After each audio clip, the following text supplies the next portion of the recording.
Stores of the No-Sayers. Chapter 28 of One Crazy Summer by Rita Williams Garcia. I gave a few flyers Cecile had printed up to Sister Mukumbu. She, Sister Pat, Crazy Calvin, the ladies who served breakfast, and everyone else all knew that Nunzilla had been arrested. Sister Mukumbu said we should stay with her until Nunzilla was released. It was funny how things changed. If Cecile had been arrested when we first arrived in Oakland, I would have called Pa, and Pa would have made sure my sisters and I were on a plane back to New York. Nothing would have made me happier than to leave Cecile in Oakland back then. But we hadn't gotten what we came for. We didn't really know our mother. I couldn't leave without knowing who she was. I certainly didn't want to tell Big Ma.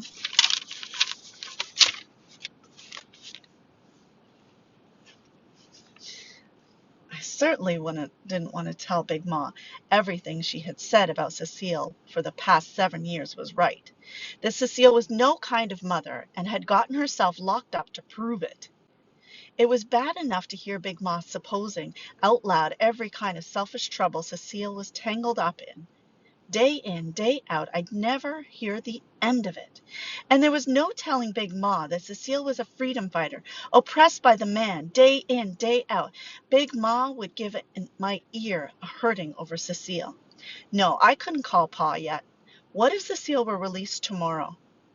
I thanked Sister Mukumbu for her offer and told her quietly as I could that we were staying with Hirohito and his mother.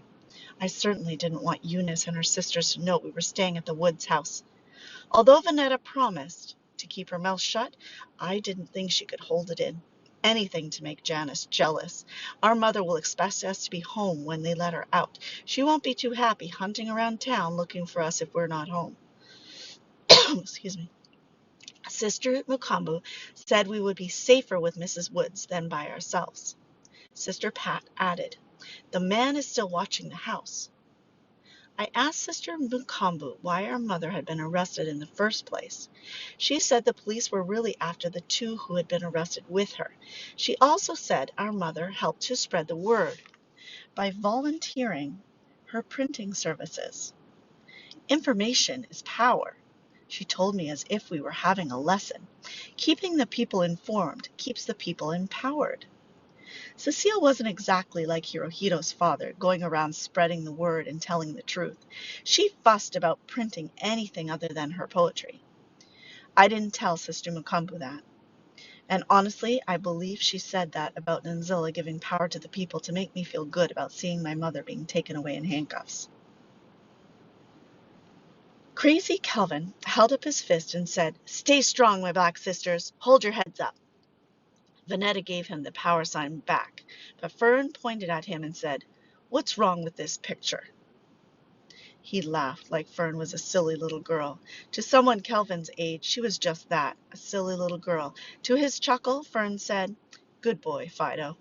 Then she barked, "Arf, arf." Vanetta and I were embarrassed and puzzled by Fern calling Calvin out like he was a dog and then barking at him. I pulled her away.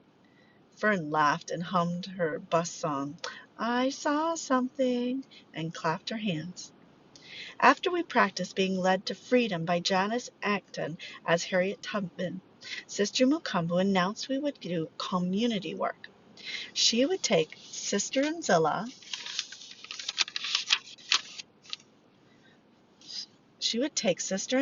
flyers into the community and ask store owners to display them in their windows. Each of us had to present ourselves to the manager or owner.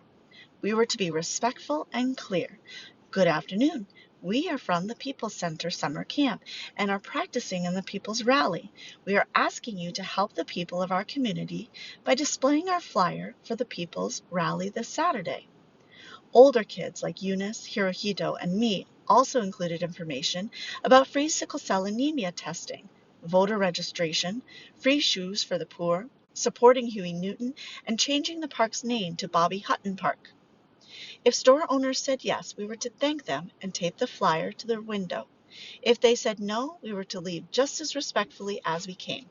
Heads up high, walking tall, Sister Mukumbu said. Hirohito was up first. He went to St. Augustine's church and gave his presentation to a priest he seemed to know. Hirohito had it easy. The priest seemed to be only happy to take Hirohito's flyer.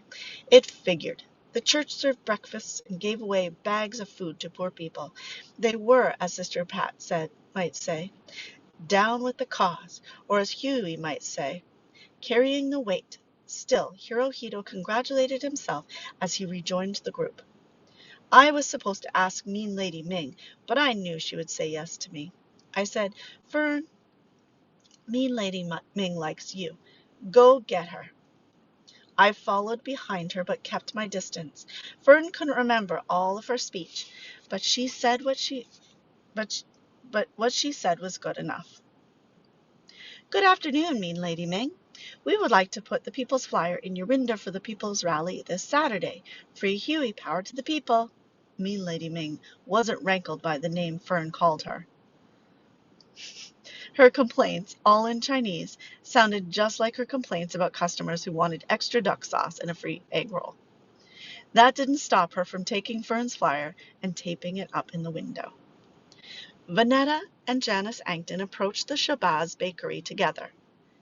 Another easy presentation. The bakery had pictures of Malcolm X and Black Power slogans on the wall. It didn't matter to either Vanetta or Janice. They both came out of the bakery waving their arms like home run hitters. Black, white, Mexican, or Chinese, big stores, little stores, some shook their heads north and south, some shook their heads east and west. There were others who, in the middle of our presentations, simply pointed us to the door. In those cases especially, Sister Mukumbu praised us for how well we presented ourselves and for how we left, respectfully, with our heads held high. Both Eunice and I went for the harder ones. Stores with no sayers. Places where we weren't guaranteed a listen or a smile. We'd both heard no before. The hardened looks of grown-ups who didn't like kids or black people, or kids who were black, were nothing new to us.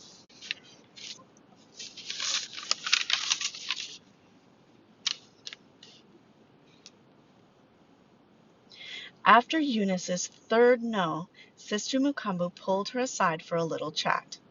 Eunice had a hip-switching way about her walk that would have gotten me spoken to but good by Big Ma. When the store manager said no, Eunice would say, "Thank you anyway," the same way we'd say, "Forget you, forgot you," on the playground. Then she'd walk her hip-switching walk on out their store. I said I would go into the Safeway store and find the manager. Surely the grocery store workers had seen my sisters and me skipping through the aisles with our basket. I went up to the manager and said in my cheeriest voice, "Good afternoon. I am from the People's Center summer camp, and I buy dinner groceries at the store." I threw that one in there for good measure. Just as I was telling him about the rally and how good it would be for the community, he said no, and something about it being against store policy. But he did look friendly. He did smile and thank us for shopping at Safeway. I had no hips to swish away with. Instead, my long legs carried me down the produce aisle, past the bread aisle, and out of Safeway. I had been keeping a list of east-west no-sayers and put Safeway at the very top of it. My sisters, Cecile, and I would eat egg rolls, white rice, and bean pies, and fried fish before we spent another penny in the stores of the no-sayers.